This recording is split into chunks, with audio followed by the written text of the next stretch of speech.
সপোন সপোন যেন আজি মোৰে ভাল পোৱাবোৰ ঝিৰি ঝিৰি সপোন আমি আহে আজি চকুতে মোৰ এই প্ৰেমৰ বৰষাত উটি ভাহি যাওঁ মই তোমাৰে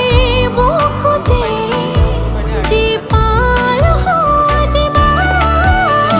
সপোন সপোন যেন আজি মোৰে ভাল পোৱাবোৰ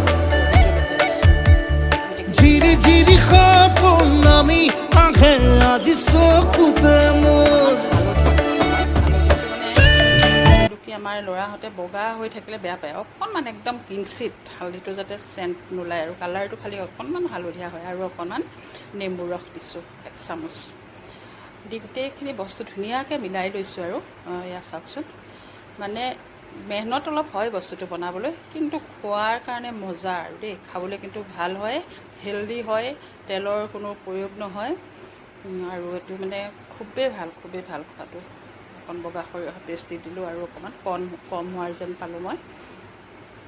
দি গোটেইখিনি অকণমান সময় 5 মিনিট সময় ঢাকি পেলাই ৰাখিব লাগে নাৰাখিলেও কথা নাই বাৰু অপশ্যনেল হয় সেইটো অকণমান ঢাকি থ'লে ভাল হালধি নিমখটো ধুনীয়াকৈ সোমাব আৰু নিমখ বিশেষকৈ নিমখটো তাৰপিছত এয়া গছতে বাৰীতে হালধি আছিলে মোৰ হালধি কেইজোপামান মই ৰুই লৈছোঁ এই হালধি পাত আনি দিলে মালিকে আৰু হালধি পাতখিনি ধুনীয়াকৈ এনেকৈ মিলাই লৈছোঁ লৈ এখিলা পাততো অসুবিধা হয় ন 3 খিলা দিছোঁ অকণমান হালধি পাতকেইটা অকণমান গেছত সেকি ল'ব লাগে তেতিয়া মচমচীয়া ফাটি নাযায় আৰু ধুনীয়াকৈ টোপোলা বান্ধিছোঁ হালধি পাতকেইটা মানে অকণমান খাটনি হয় কিন্তু খাবলৈ ভাল বুজিছেনে মজাৰ হয়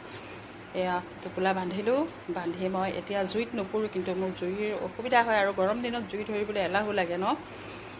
ফইল পেপাৰ আছিলে মোৰ ফইল পেপাৰ দি এনেকৈ অলপ মেৰিয়াই দিছোঁ নিদিলেও হয় ফইল পেপাৰ দি মেৰিয়াই দিলে আপোনাৰ মানে টেনশ্যন নাথাকে আৰু কিন্তু নিদিলেও হয় ফইল পেপাৰটো অপশ্যনেল হয় মোৰ থকা কাৰণে মই দিলোঁ আৰু ফইল পেপাৰটো মেৰাই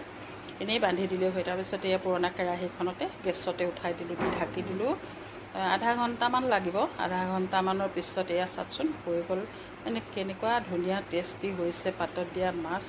এনেকৈ আপোনালোকে এবাৰ ট্ৰাই কৰি চাবচোন আৰু আজিকালি প্ৰায় মানুহে খায়েই বাৰু এনেকৈ কিন্তু মোৰ জুতিটোৱে এবাৰ খাই চাব আৰু ভিডিঅ'টো কেনে পালে জনাব